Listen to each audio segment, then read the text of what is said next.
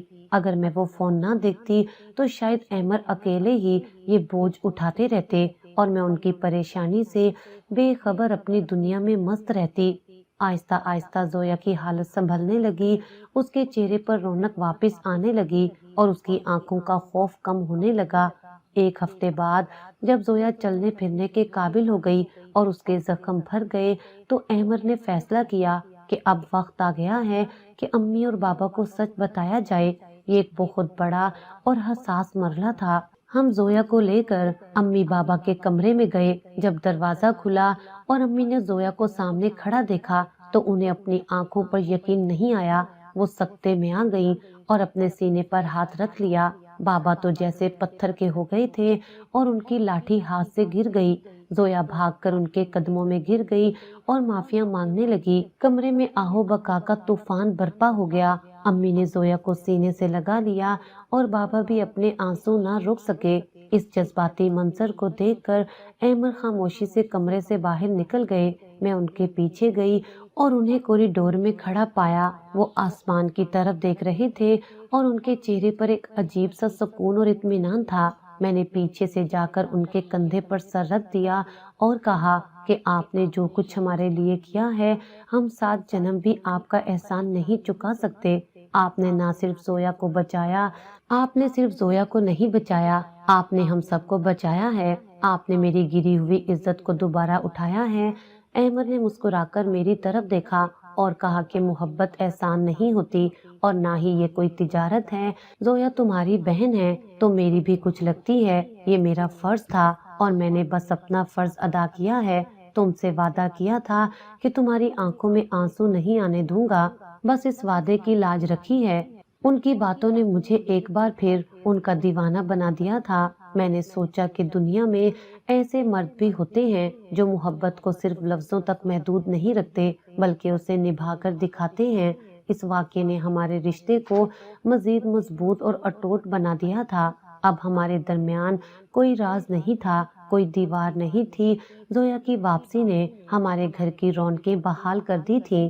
اگرچہ ماضی کے زخم بھرنے میں وقت لگنا تھا اور معاشرے کا سامنا کرنا بھی مشکل تھا مگر اب ہمیں یقین تھا کہ جب تک احمد ہمارے ساتھ ہیں ہم ہر مشکل کا مقابلہ کر سکتے ہیں۔ وہ دوسرا فون جو کبھی میرے لیے شک اور خوف کی علامت تھا اب میں نے اسے توڑ کر کوڑے دان میں پھینک دیا تھا کیونکہ اب مجھے کسی ثبوت یا صفائی کی ضرورت نہیں تھی۔ مجھے یقین تھا کہ میرا شوہر دنیا کا بہترین انسان ہے اور اس کی محبت ہی میرا اصل سرمایہ ہے۔ زویا اکثر کہتی تھی کہ باجی آپ بہت خوش نصیب ہیں کہ آپ کو احمد بھائی ملے اور میں دل سے اس کی تائید کرتی تھی۔ واقعی میں خوش نصیب تھی کہ مجھے اندھیرے میں روشنی دکھانے والا اور کانٹوں سے پھول چننے والا جیون ساتھی ملا تھا۔ زندگی پھر سے مسکرانے لگی تھی اور اس مسکراہٹ کے پیچھے احمد کی قربانی اور ان کا وہ خاموش عزم تھا جس نے ہمیں بکھرنے سے بچا لیا تھا۔